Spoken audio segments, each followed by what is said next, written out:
Hera, kemarin kan kita udah bahas tentang tempat wisata yang terbengkalai. Nah, kali ini kita akan membahas tempat-tempat bersejarah yang terkenal horor, Rek. Apa aja dan di mana aja sih letak tempat tersebut?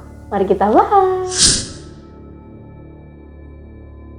Lawang Sewu terletak di Jalan Pemuda, Semarang. Dalam bahasa Jawa, Lawang Sewu itu artinya 1000 pintu, Rek. Tapi faktanya, pintu di bangunan ini tuh hanya berjumlah 429 buah. Pada awal pembangunan, bangunan ini merupakan kantor administrasi NIS, yaitu sebuah perusahaan kereta api swasta asal Nederland atau Belanda. Pembangunan kantor NIS dimulai pada tahun 1904 dan selesai di tahun 1907. Selain jadi kantor administrasi, bangunan ini juga menjadi penjara, Rek. Kan di bangunan ini ada 3 lantai dan ruang bawah tanah. Nah, lantai 1 dan 2 itu yang menjadi kantor administrasi, Rek. Sedangkan lantai 3 yang merupakan loteng dan ruang bawah tanah berfungsi sebagai penjara. Ketika Indonesia jatuh ke tangan Jepang, ruang bawah tanah dan loteng ini menjadi penjara yang paling kejam bagi orang Belanda, Rek. Setelah merdeka dari Jepang dan Belanda, secara otomatis kan gedung ini jatuh ke tangan Indonesia. Nah, kemudian gedung ini difungsikan sebagai kantor PT KAI, Rek. Kemudian beralih fungsi lagi menjadi kantor Badan Prasarana Komando Daerah Militer dan kantor wilayah Kementerian Perhubungan Jawa Tengah sebelum akhirnya dikosongkan pada akhir tahun 90-an. Nah, seperti kebanyakan gedung kosong pada umumnya, Lawang Sewu juga nggak luput dari kisah mistisnya, Rek. Setelah kosong bertahun-tahun, gedung peninggalan Belanda ini jadi tidak terurus dan menyeramkan. Pada tahun 2013, gedung ini jadi lokasi uji nyali sebuah acara TV dan berakhir dengan meninggalnya salah satu peserta beberapa hari setelah acara berlangsung, Rek.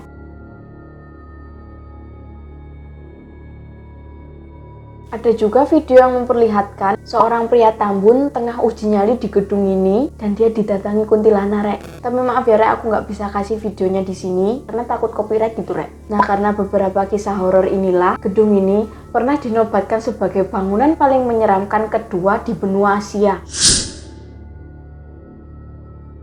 Museum Fathahillah, yang juga dikenal dengan nama Museum Sejarah Jakarta, merupakan sebuah museum yang terletak di Jalan Taman Fathahillah nomor 1, Jakarta Barat. Museum ini memiliki luas lebih dari 1.300 meter persegi. Bangunan ini dahulu merupakan Balai Kota Batavia yang dibangun pada tahun 1707 sampai 1710 atas perintah Gubernur Jenderal John Van Horn. Bangunan ini terdiri atas bangunan utama dengan 2 sayap di bagian timur dan barat, serta bangunan sanding yang digunakan sebagai kantor, ruang pengadilan, dan ruang bawah tanah yang dipakai sebagai penjara. Bangunan ini kemudian diresmikan oleh Bapak Ali Sadikin sebagai Museum Sejarah Jakarta pada tanggal 30 Maret 1974. Sekitar tahun 1740-an pernah terjadi pembantaian sadis yang juga pembunuhan keji oleh rezim Belanda terhadap warga keturunan Tiongkok. Sekitar 500 orang Cina menjadi korban pembantaian tepat di alun-alun depan museum, Rek. Mungkin karena hal itulah sesekali masih terdengar suara teriakan histeris dan tangisan. Bahkan ada juga sosok tanpa kepala yang menampakkan diri tepat di tempat pembantaian. Nggak hanya itu, Rek, Museum Fathahillah juga memiliki ruang bawah tanah. Ruang bawah tanah ini merupakan penjara bawah tanah yang sudah berdiri sejak 300 tahun silam. Ruang penjara ini digunakan sebagai tempat penampungan para tahanan, penjahat,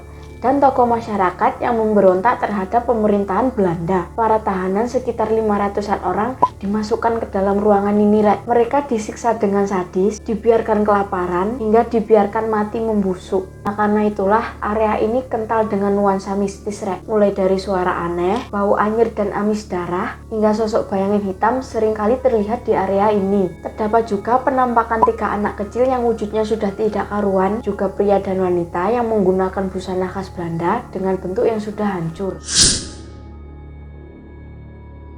Fort Rotterdam atau Benteng Ujung Pandang adalah sebuah benteng peninggalan kerajaan Goa Talo. Letak benteng ini berada di pinggir pantai sebelah barat kota Makassar, Sulawesi Selatan. Benteng ini didirikan sekitar abad ke-16. Benteng ini dibangun sekitar tahun 1545 oleh Raja Goa ke-9 yang bernama Iman Rikau Daeng Bonto Karaeng Lakiung. Awalnya benteng ini berbahan dasar tanah liat, namun pada masa pemerintahan Sultan Alauddin yang yang merupakan Raja Goa ke-14, konstruksi benteng ini diganti menjadi batu padas yang bersumber dari pegunungan Kars yang ada di daerah Maros. Benteng ujung pandang ini berbentuk seperti seekor penyu yang hendak merangkak turun ke lautan. Dari bentuknya aja udah jelas filosofi kerajaan Goa, bahwa penyu dapat hidup di darat maupun di lautan. Begitu pula dengan kerajaan Goa yang berjaya di darat maupun di lautan. Kerajaan Goa Talo akhirnya menyerahkan benteng ini kepada Belanda karena perjanjian Bungaya yang salah satu pasalnya mewajibkan kerajaan Goa menyerahkan benteng ini kepada Belanda. Nah, pada saat ditempati Belanda inilah nama benteng ujung pandang kemudian diganti menjadi Fort Rotterdam. Sekitar 200 tahun Belanda menggunakan benteng ini sebagai pusat pemerintahan, ekonomi, dan berbagai macam aktivitas lainnya. Pada tahun 1937, kepemilikan benteng Rotterdam oleh Dutch Indies Government diserahkan kepada Fort Rotterdam Foundation. Benteng ini kemudian terdaftar sebagai bangunan bersejarah pada 23 Mei 1940. Nah, pada saat ditempati Belanda inilah sering terjadi peperangan di dalam benteng ini, Di sini juga sering dilakukan pembantaian sehingga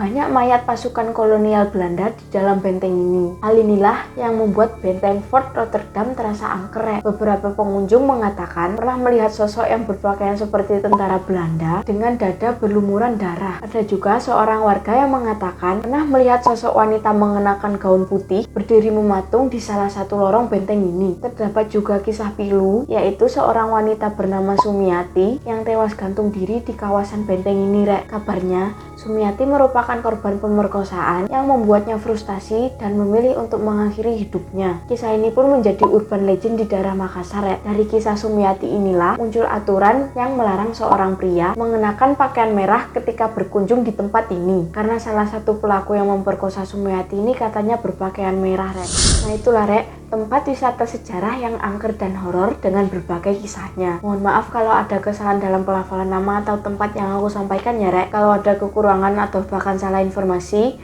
mohon dikoreksi di kolom komentar ya. Boleh juga komen untuk ide dan saran video selanjutnya. Dan jangan bosan untuk terus dengerin cerita yang aku sampaikan di videoku selanjutnya. Rutam nuwun. Yaitu sebuah perusahaan kereta api swasta asar net asar. Saiki subuh. Dan kantor Kementerian Wilayah Perhubungan Jawa Tengah iku alik copyright ki koyok semacam hak cipta.